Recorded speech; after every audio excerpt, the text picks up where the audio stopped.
Hello and welcome to Freeport. I'm Matt Mullen. And I'm Amy Fisher. In this week's episode, Freeport could be getting its first marijuana dispensary. Andrew Chesney proposes a bill that would classify transgender identity as a mental illness. And the League of Women Voters give us all a chance to meet the candidates. This is Freepod for February 19th, 2026, and here is the news that you've been missing.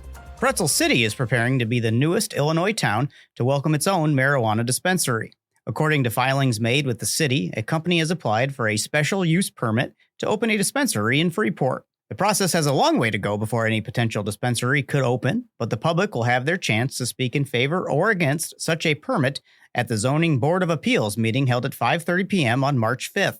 Currently, the closest marijuana dispensaries to Freeport are in Rockford and South Beloit, requiring Freeport residents to travel 30 to 45 minutes away.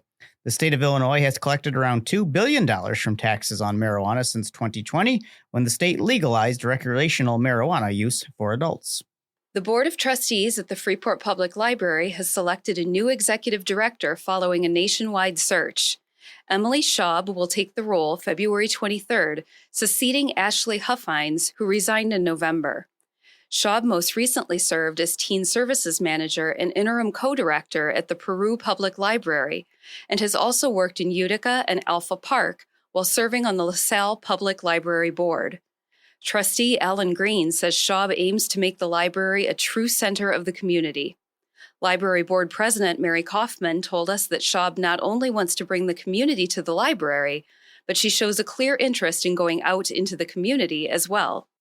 You know, with Freeport, we're not looking for just a director. I mean, we really want somebody that is going to be obviously invested in the library and managing and directing that, but also somebody that really sees the beauty of our community and wants to be part of that as well. And I really felt that throughout our conversations with Emily, both throughout the Zoom interviews and the in-person. It really felt that she was wanting to just be very involved and really diving all in.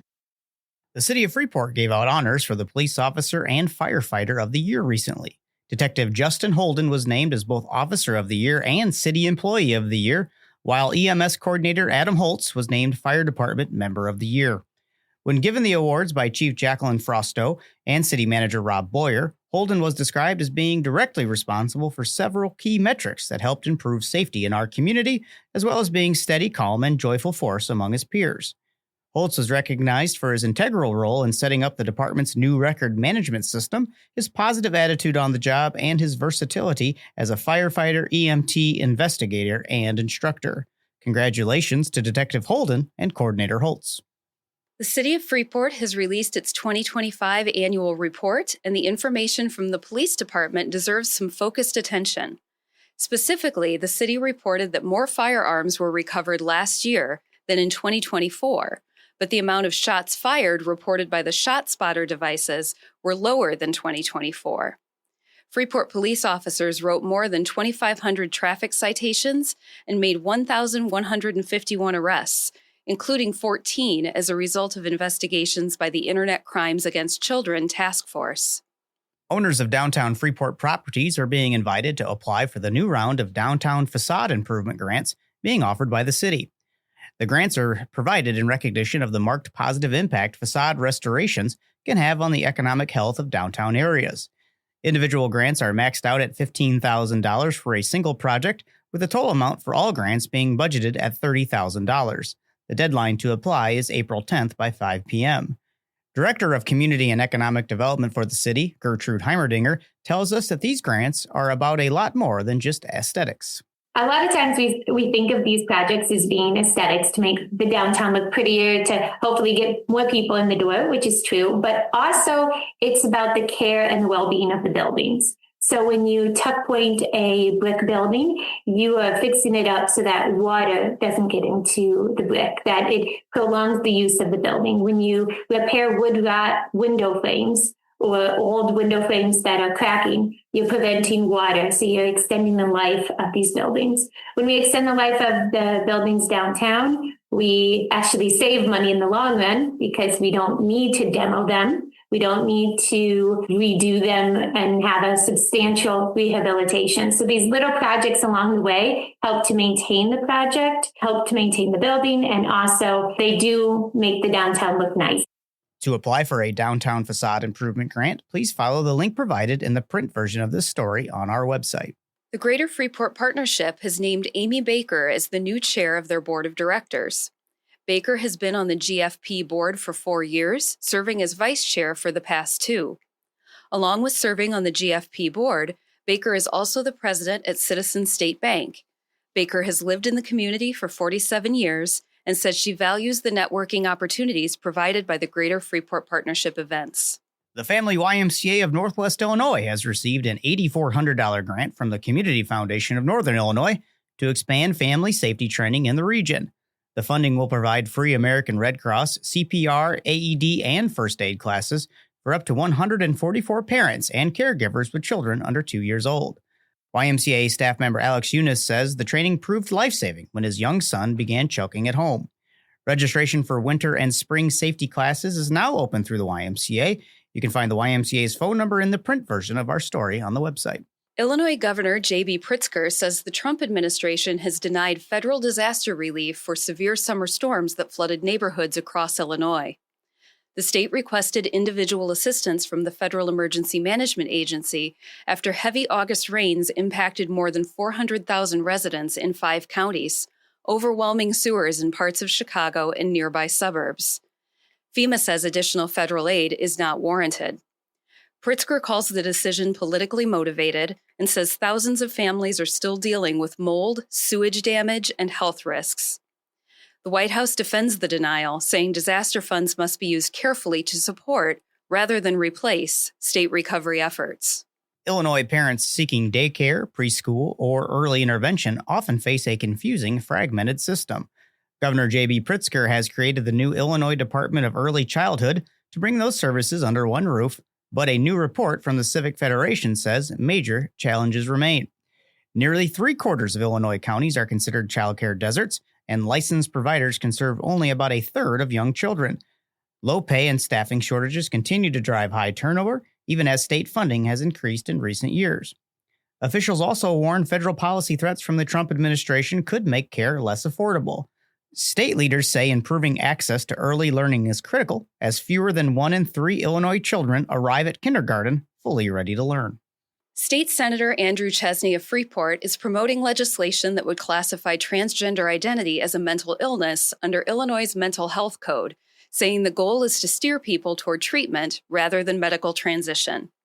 Chesney argues expanded mental health resources are needed, pointing to high rates of depression and suicide cited in research from the Trevor Project. He acknowledges the bill is likely to face strong opposition in the Democratic-led legislature. The Diagnostic and Statistical Manual of Mental Disorders, the handbook used by the American Psychiatric Association, only describes the distress of feeling gender dysphoria as potentially requiring clinical care, but not transgender identity in and of itself. Early voting is now underway across Illinois, giving voters a chance to cast a ballot before Election Day. Residents can vote in person at designated early voting locations in their county, with many sites offering evening and weekend hours. To participate, voters must be registered and bring a valid form of identification if required at their location. Registration is also available at many early voting sites. Officials with the Illinois State Board of Elections encourage voters to check polling locations, hours, and sample ballots online before heading out. Early voting continues through the day before the election, providing a convenient option to avoid long lines and ensure every vote is counted. Before you cast that early ballot, the League of Women Voters of Freeport, along with the Freeport NAACP and Delta Theta Sigma sorority, invite you to meet the candidates. On February 24th at 6 p.m. at the Freeport Public Library, all candidates on the ballot for the March 17th primary have been invited to come introduce themselves to the crowd, as well as field questions from the audience. The Senior Resource Center will host a free historical program, Professional Women First, on February 26th in partnership with Women of Courage and Commitment. The presentation features live portrayals of trailblazing women, including journalist Nellie Bly, a true crime author Anne Rule, business leader Anne Sutherland Bissell, sailor Mary Patton, and Civil War surgeon Mary Walker. The event runs from 2 to 3:15 p.m., is open to the public, and registration is encouraged due to limited seating. The YWCA of Northwestern Illinois invites children from 3 to 5 to come to their Adventures in the Big Sky Read Aloud on Thursday, February 26th at 5:30 p.m. in Rockford. The event encourages kids to pretend to be birds, astronauts, or even Northern Lights explorers as they come together in exploring the wonders of the night sky. Space is limited, so reservations are strongly encouraged. For the reservations link, please visit the print version of this story on our website. A local farm is getting national attention in this year's Super Bowl commercial for Lay's potato chips. The ad Last Harvest was inspired by Newmiller Farms in Savanna, where the Newmiller family has grown potatoes since 1955. Now a third-generation operation led by Tom and Katie Newmiller, the farm produces thousands of acres of potatoes each year. The National Spotlight highlights the role of family farms and small-town agriculture in putting food on America's tables. Before we sign off this week, we'd like to remind you to check out this past week's special interview. FreePod host Alan Wenzel spoke with Beth Johnson and Marcy White from Regional Office of Education 8. Beth and Marcy highlighted the value and background of that office's family enrichment program and how it serves parents in Stevenson, Joe Davies, and Carroll counties. This coming Tuesday, Tim Connors will share his conversation with Bill Green, owner and operator of the Wagner House in downtown Freeport. That interview will be available starting at noon on Tuesday, February 24th. You can find it and all of our other interviews on our website at www.freepod.org or wherever you get your podcast from. We'd like to thank our community liaisons and reporters for providing pivotal content for our program, our partners at WNIJ and DeKalb for helping to share FreePod to a larger community, and the Mass Communication Department at Highland Community College for producing this podcast. As always, please like us on Facebook, subscribe on the podcast platform of your choice, and share with your friends. If you'd like to make a tax-deductible contribution to support local news content, please visit our website at www.freepod.org. This has been FreePod. Thank you for listening.